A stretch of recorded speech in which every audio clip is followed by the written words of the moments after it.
Hi everyone, my name is Melissa Tosetti, And I'm Kevin Gibbons. and if you are just joining us now, we're calling this our pre-show. Yeah. We're logging in just a few minutes early to give people a chance to log in and join us. And today for our pre-show, you want to talk about an experience, painful experience? Sure. Recently I had the pleasurable experience of purchasing a new motorcycle about a month or so ago, and it was one that I had to go up to Washington State.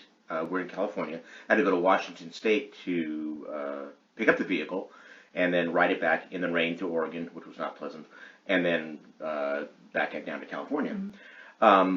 California has some very arcane rules about vehicles, and the motorcycle that I bought in Washington did not meet the requirements for legal operation in California.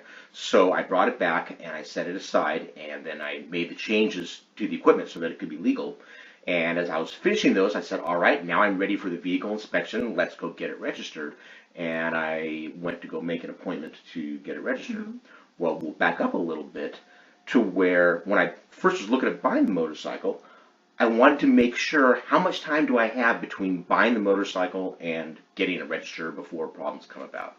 And I did some digging. I went on the California Department of Motor Vehicles websites. I did some internet searches, and I couldn't find anything. And then I found something at one point that said, if you register the vehicle within 30 days of when the registration in the other state expires, you're good.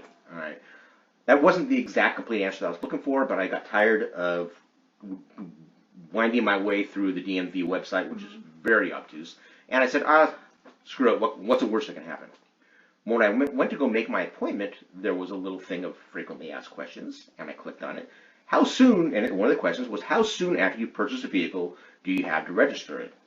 And the answer is 10 days after purchase, and you have to pay all sales tax and all registration fees within 30 days of purchase. If your vehicle is not compliant, you still have to notify the DMV, pay the registration and the sales tax, and then go back later and say, all right, now I've got all the paperwork and got everything done, or you incur penalties. Well, it's been 34 days since I purchased this motorcycle, and my appointment for going to the Department of Motor Vehicles is August 5th, so it's in about a week and a half, 2 weeks. So I'm going to have to pay penalties. Yeah. The moral of this story is I gave up too soon. I said, I spent some time looking for the answer, can't find it, I'll deal with it.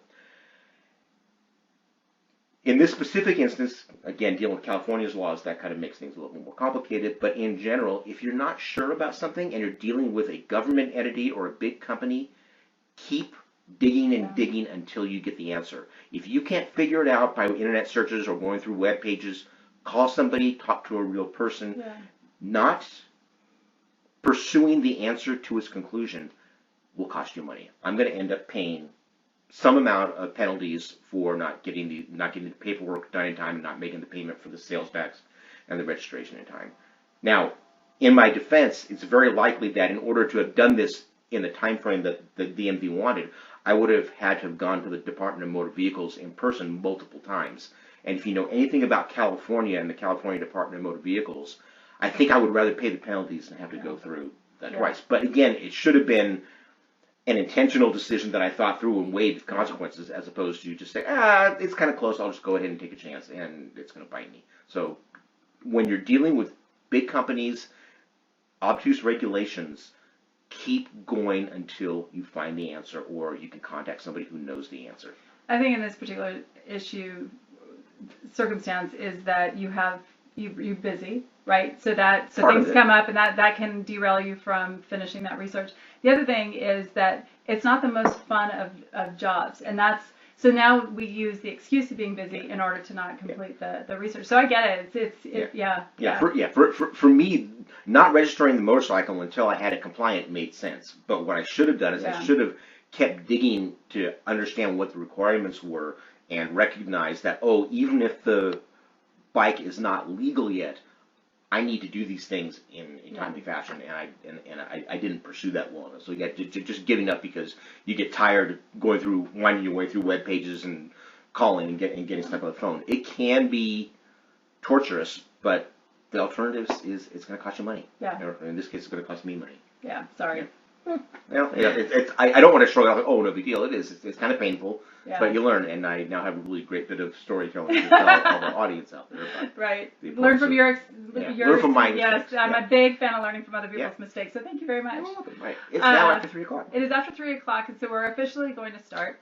My name is Melissa Tosetti, and I am the founder of The Savvy Life, and this is... I'm Kevin Gibbons, and I'm a vice president at The Savvy Life. And what The Savvy Life is, it's the name of our company, but it is this concept of creating a strong financial foundation while enjoying the journey, and doing that by being very purposeful with how you spend your time and how you spend your money.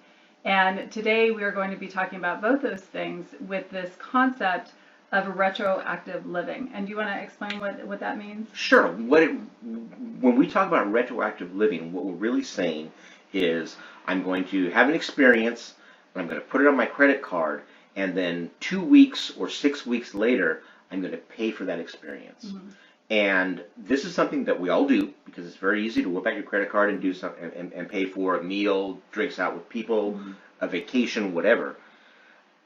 The issue is that you get the pleasure from the experience at one time, and then you get the pain for making the payment so far after that it's decoupled from the pleasure. Yep. And there's that. What we're really here to talk about is the downfalls of that disconnect and how to turn things around so that you are anticipating the experience and then enjoying it with, I don't want to say a clear conscience, but I want to say it with significantly less apprehension and worry because you already know that you've paid for it. Yeah, and this actually came up with, obviously it comes up a lot because it's ubiquitous.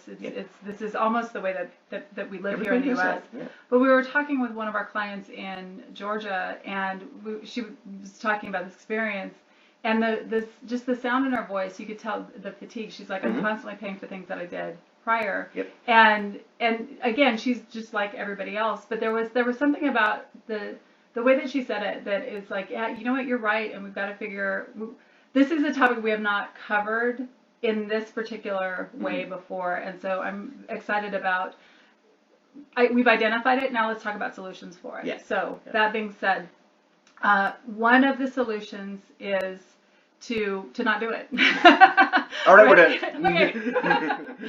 Right. So, this happens because it might happen because something's coming up and you don't have the money for it.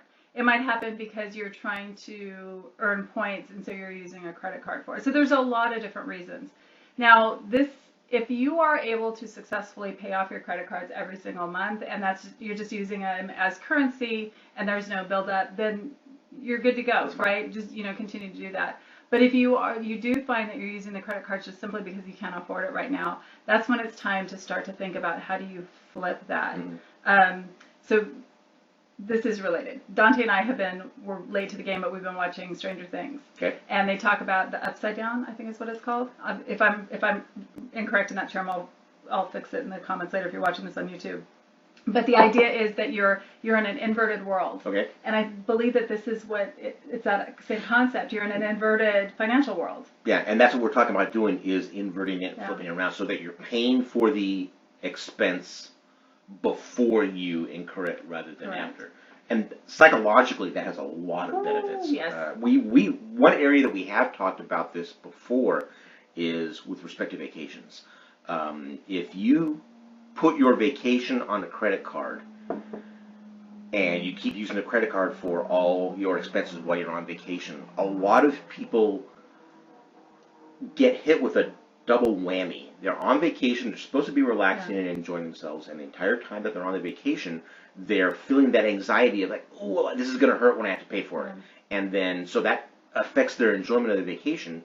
And then 3 to 6 months later, when they get the credit card bills and they're paying that off, they get hit again like, oh man, yeah, that was a fun vacation, but that was 6 months ago and I'm still paying for it. And I want to do this other thing, but I can't afford to do this other thing. Yeah. There's a client that I worked with in my hometown of Fresno, California, like 5 years ago, and I probably think about them once a week. They had this habit, it's so norm, where they would put vacations and Christmas on a credit card, and then just scramble until their tax refund came. They'd pay it all off. Well, your tax refund comes in April or May, and when do you go on vacation? In June. So they had like 6 weeks of breathing room, and they were so exhausted by this process. And they just do it again. And they just do it again. And so we ended up being able to get them off of that roller coaster, and it was simply by having, well, it wasn't simply, there was more involved, but we helped them streamline some expenses, become more purposeful, but created a plan. And so that's part of it, is a lot of times when we're swiping that card, there isn't a plan. We're just doing these things. The other thing really quick in that regard about putting things on credit cards is we have a tendency to spend anywhere between 20 and 30% more than we would using a credit card if we used a debit card. Yeah. It's just, and then if you think about that with the interest rate, it's just crazy. It's crazy. Yeah. The other thing that I'll say, and we'll talk about this in a little bit more detail, is assuming that you are able to pay off your credit cards, you're paying the money for that expense anyway. Whether you, and we talked about vacations, but let's simplify it a little bit.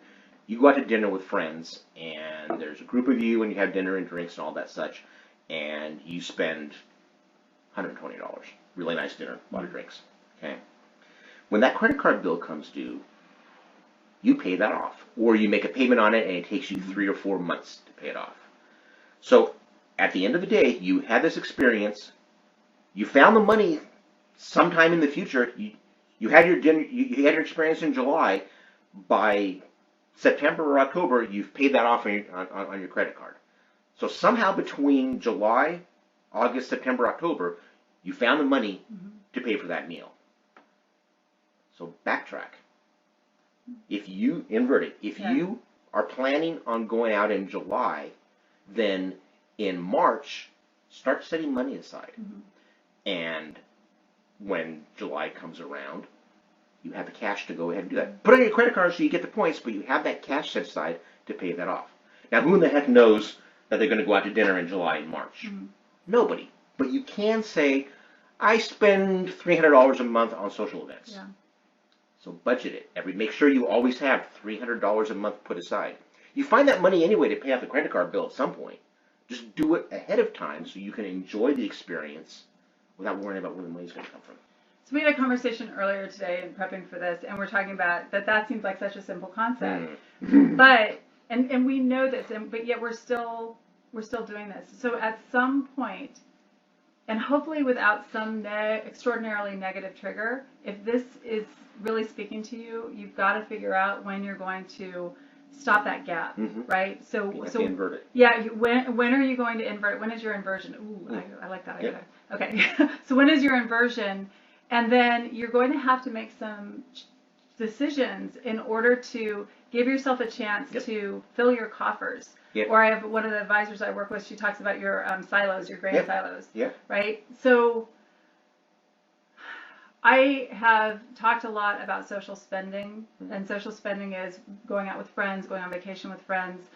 Social spending can get out of control, and you can easily, by wanting to make sure that you're included with everybody, you could easily have other people spending your money.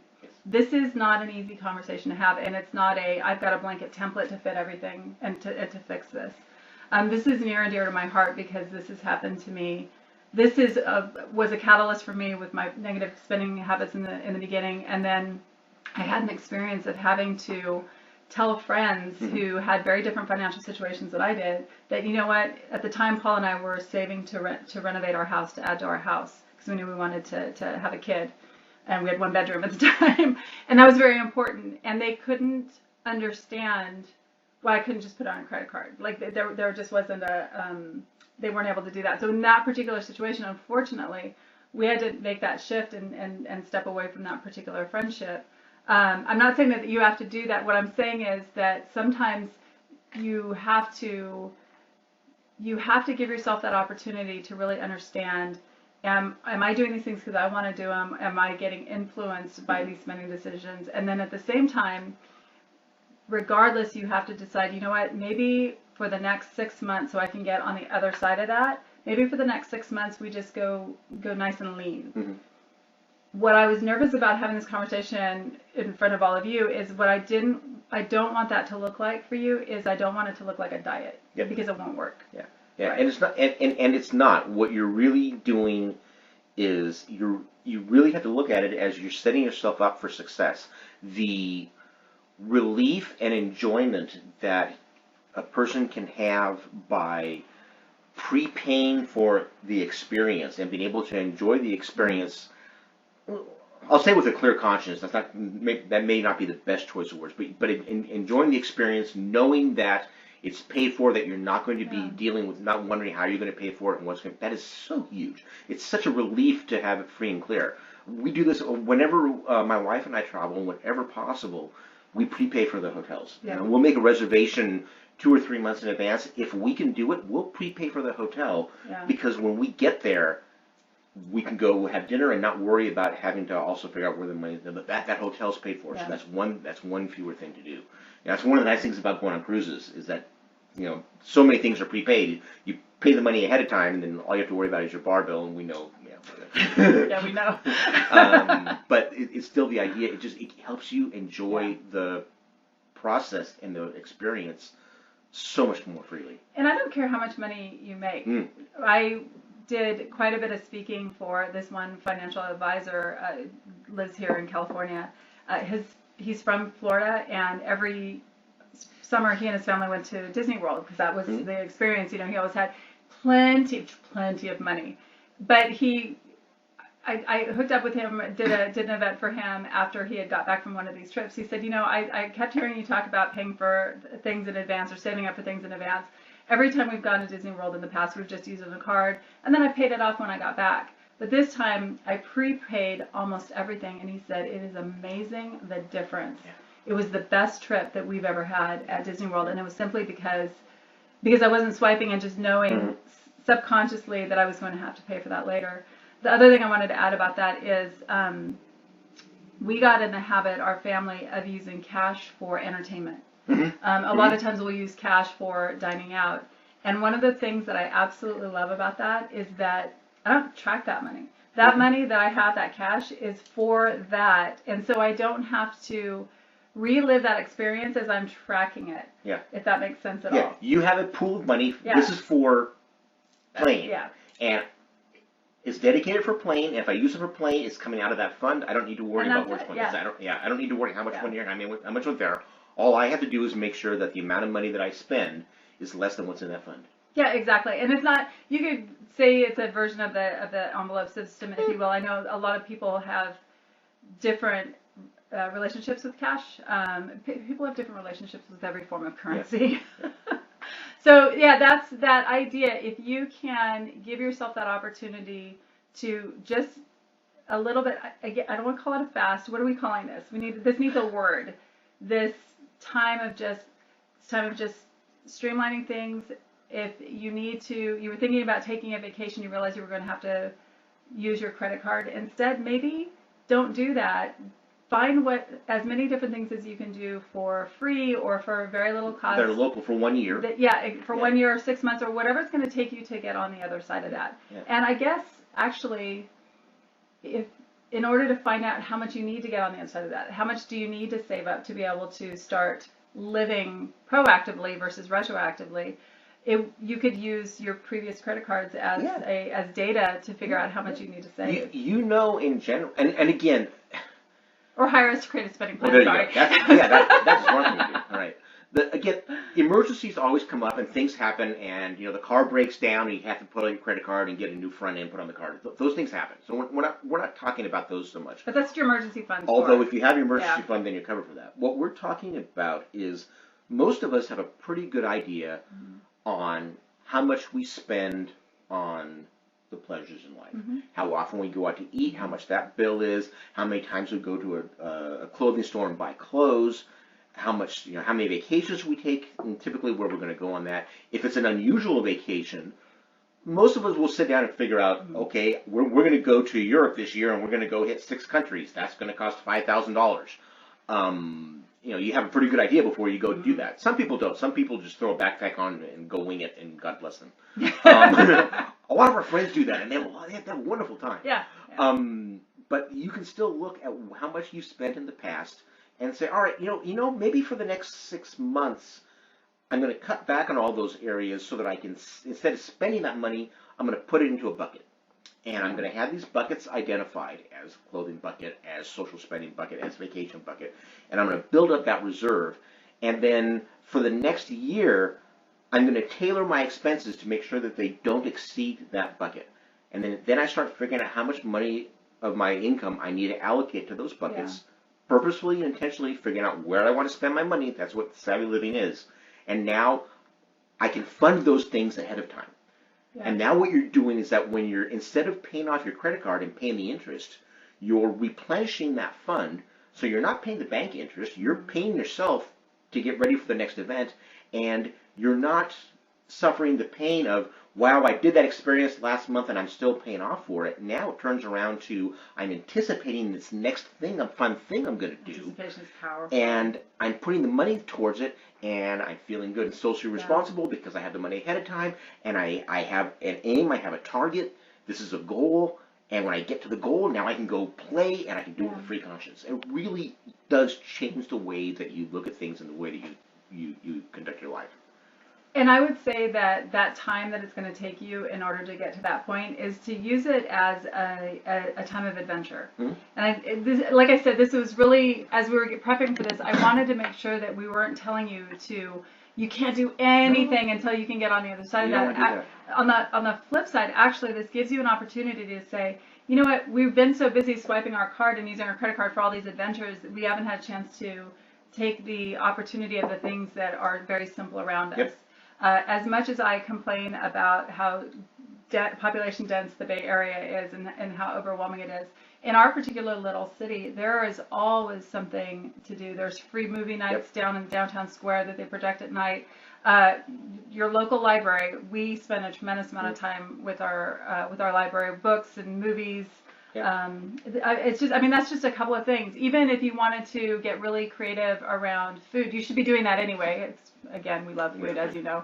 But if you can create a mindset that this is a time of adventure and trying new things, while you are creating that anticipation and the habits of building up your coffers, you know what, that could be like, very much like our pantry challenge. In that time, you could find the things that you and your family enjoy just as much as the things you're actually paying for. And I think the other thing that a lot of people have this idea that, oh, we're asking you to save money that you don't have, and where are you going to get this extra money?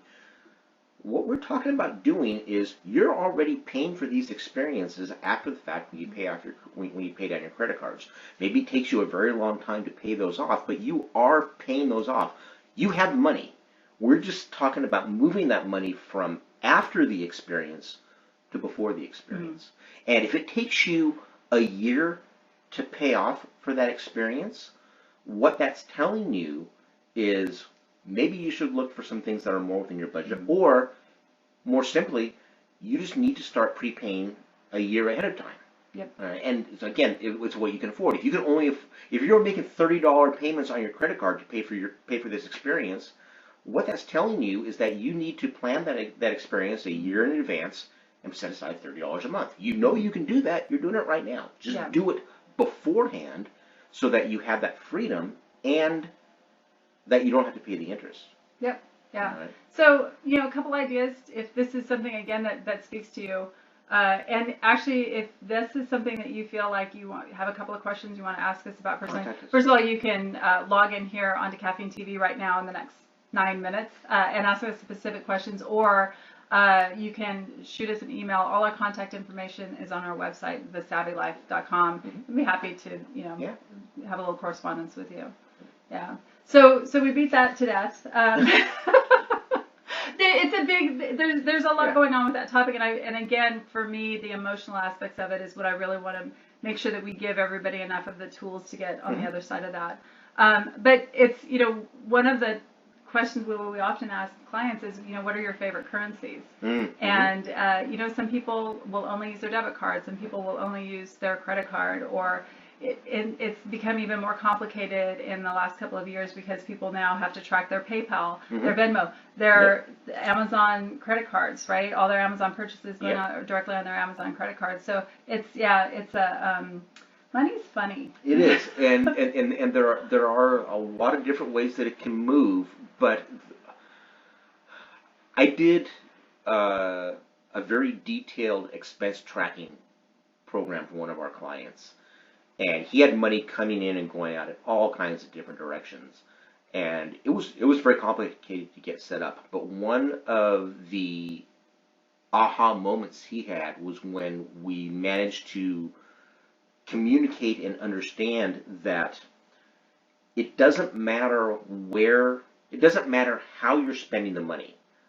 Whether you're spending it out of a credit card, out of your wallet, or out of a checking account, that checking account, whether they're ATM withdrawals or writing checks, you have a certain amount of money coming in from your income, and then you have a certain amount of money going out, and you treat it all the same. Yeah. It doesn't matter how you're paying it.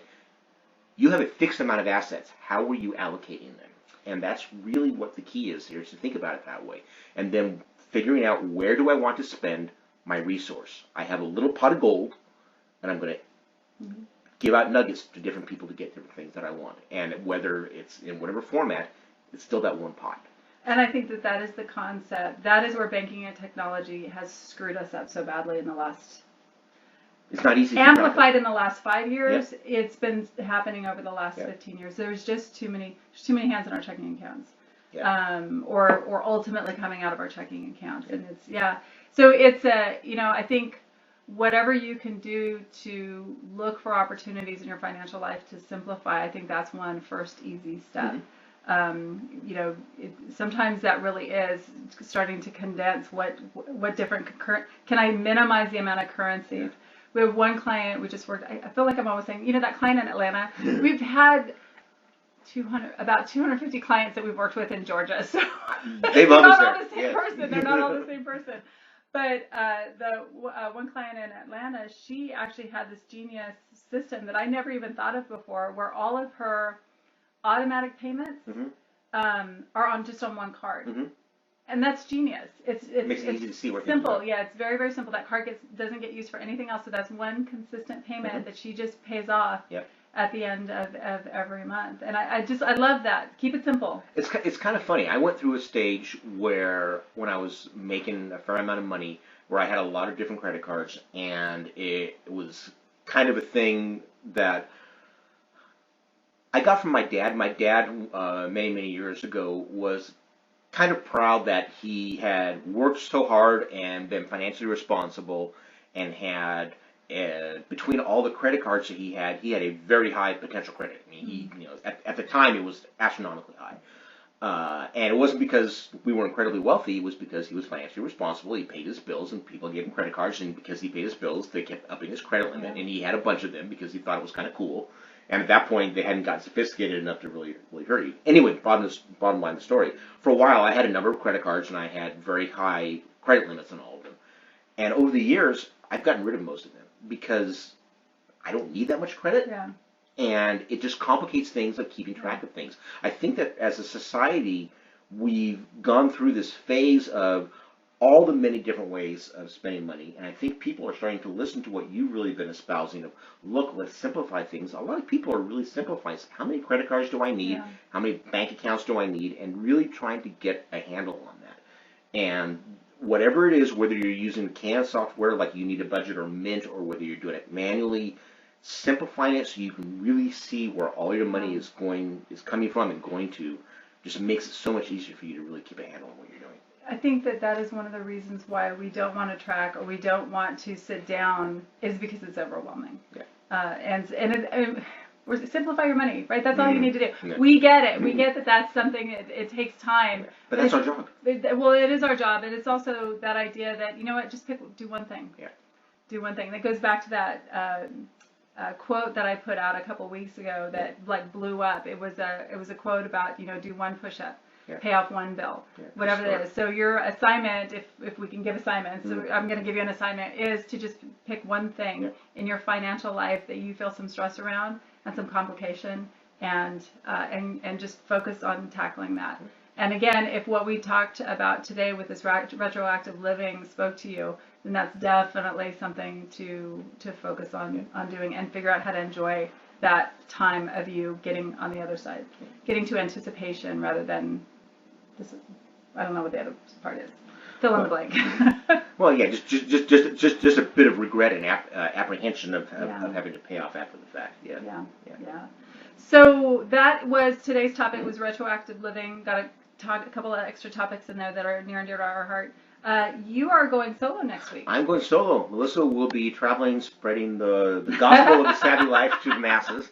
I will be in Denver at the BEL conference, talking to executive assistants about savvy money habits. Yeah. I'm very much looking forward to it. Colorado is one place I have not spoke at yet. Wow. And I am going to be there next Friday, and I'm actually going to be there again 2 weeks after that. So, Great. you know what, when you want to do something, somehow it happens. So I will be speaking by myself, so please come and join me at 3 o'clock Pacific time next Thursday, August 1st. And I'm going to be talking about the chicken, and which came first, the chicken or the egg. And what this really is do you live the life that you can fund, or do you fund the life that you want to live? There's two ways of approaching this. Yeah. And so I'm interested to hear what your opinions are on where you fall on that spectrum. And I'll talk a little bit about what that spectrum really means, and kind of, you know, nobody is on the very extreme of that, but what it means to be on different parts of that. Yeah, I'm bummed I'm going to miss that. I know you're going to do an extraordinary job on it, but it's because that's what we do, right? Yeah. Is we help clients create spending plans to fund the life they want to live, and that stemmed from a conversation of us having that we had about that. Which way you go. But fortunately for you, it will be recorded and it will be loaded on YouTube, so you'll be able to watch it. So if you are watching this on YouTube, please do subscribe and like on our channel. Please visit our website, thesavvylife.com. Sign up for the list. That's our weekly newsletter. That will include fresh articles, and then usually 3 direct actions assignments that you can take to do, that we will assign, that will help you to embody some aspect of living a savvy life. Yeah. And the nice thing about these is they're very specific, action oriented. We talk a lot about philosophy, and we can pontificate for a lot, but the list gives you real actionable things to do. Tactical. Yeah. And with that, we hope you guys enjoy the rest of your Thursday. Thank you. All right. Thank you for joining us. Bye.